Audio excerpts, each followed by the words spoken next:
बात करते हैं फैमिली सेटलमेंट के हवाले से। फैमिली सेटलमेंट क्या है, क्या पार्टीज के ऊपर बाइंडिंग है, क्या इसकी रजिस्ट्रेशन जरूरी है या नहीं है। बिस्मिल्लाहिर्रहमानिर्रहीम, अस्सलाम वालेकुम। मैं हूं एडवोकेट ज़ोएब जमाली और आप देख रहे हैं ZJ लीगल। आज हम बात करते हैं केस लॉ की, जिसमें फैमिली सेटलमेंट को डिस्कस किया गया है। इस हवाले से जो भी प्रिंसिपल्स हैं वो तय किए गए हैं कि फैमिली सेटलमेंट क्या है, रजिस्ट्रेशन ज़रूरी है या नहीं है, ओरल हो सकती है या नहीं हो सकती, क्या बाइंडिंग है या नहीं है।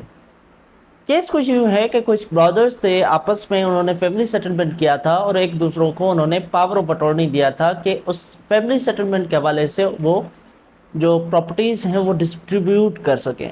तो सुप्रीम कोर्ट में यह मसला आ गया और सुप्रीम कोर्ट ने फैमिली सेटलमेंट के हवाले से कुछ प्रिंसिपल्स सेट डाउन कर दिए।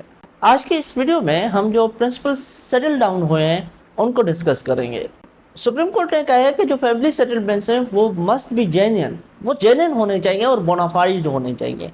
फैमिली सेटलमेंट का पर्पस सिर्फ ये होना चाहिए कि जो फैमिली डिस्प्यूट्स हैं इनहेरिटेंस के हवाले से, प्रॉपर्टीज़ के हवाले से वगैरह, वो रिजॉल्व करने का सिर्फ एम हो। और इसके अलावा फैमिली सेटलमेंट में लाजमी है कि fair and equitable distribution of property होनी चाहिए। एक सा ना हो कि एक को कम मिले शेयर, एक को बिल्कुल ज़्यादा शेयर मिले, ये नहीं होना चाहिए। Equitable and fair distribution of property लाजमी है फैमिली सेटलमेंट में।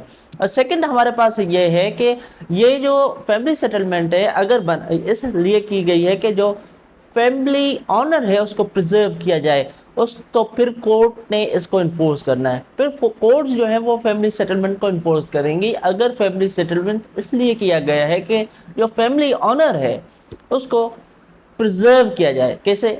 देखें, फैमिली सेटलमेंट अगर ना हो, डिस्ट्रीब्यूशन ऑफ प्रॉपर्टी में कोई झगड़ा हो गया, सोसाइटी में खानदान का नाम बदनाम होगा।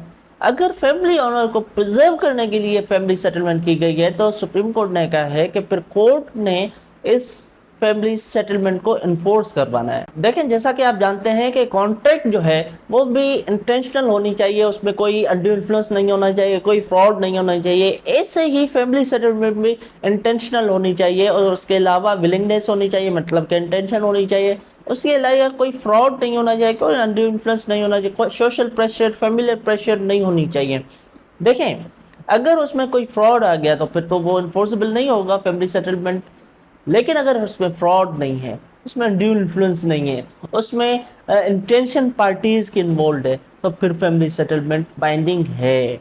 अगर अच्छा, इसके अलावा अगर मैं आपको बताऊं कि कॉन्ट्रैक्ट जैसा कि ओरल भी हो सकते हैं, रिटन में भी हो सकते हैं, ऐसे ही फैमिली सेटलमेंट भी ओरल हो सकते हैं। फैमिली सेटलमेंट के लिए लाजमी नहीं है कि वो राइटिंग में हो।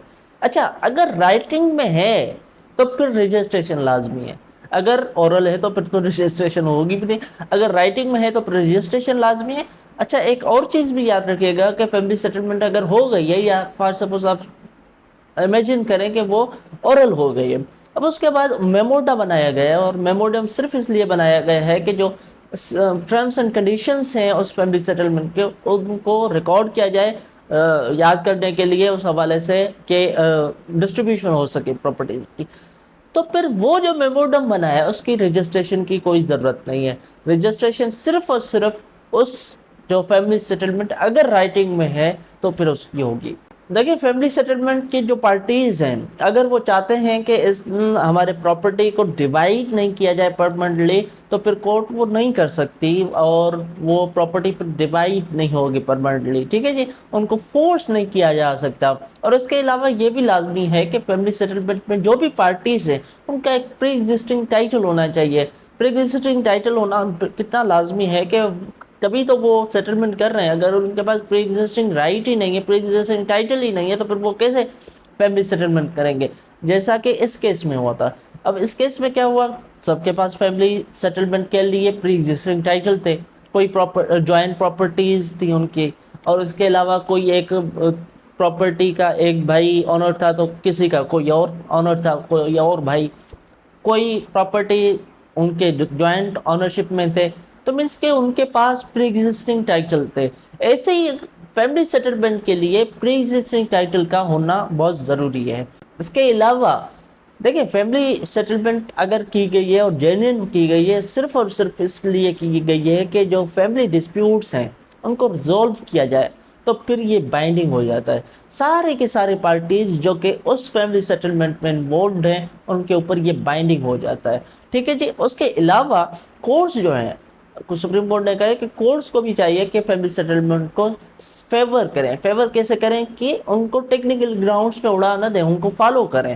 اچھا, ایک اور چیز بھی یاد رکھیے گا کہ سپریم کورٹ نے کہا ہے اگر فار سپوز کوئی فیملی سیٹلمنٹ کر دیتا ہے اور اس کے بعد اس کے اوپر آبجیکشن اٹھا دیتا ہے, فار سپوز کسی بھائی نے فیملی سیٹلمنٹ کر دیا, اس میں انٹینشن اس کی 100% تھی وغیرہ وغیرہ, کوئی فراڈ کوئی چیز نہیں تھی, اور اس کے بعد وہ آ کے اٹھتا ہے اور کہتا ہے کہ فیملی سیٹلمنٹ میں مجھے ایسا کم ملا ہے, اب زیادہ ملنا چاہیے, تو دین دا پرنسپل آف ایک جو اسٹاپل ہے وہ اپلائی ہو جاتا ہے, پھر وہ یہ آبجیکشن وغیرہ نہیں اٹھا سکتا.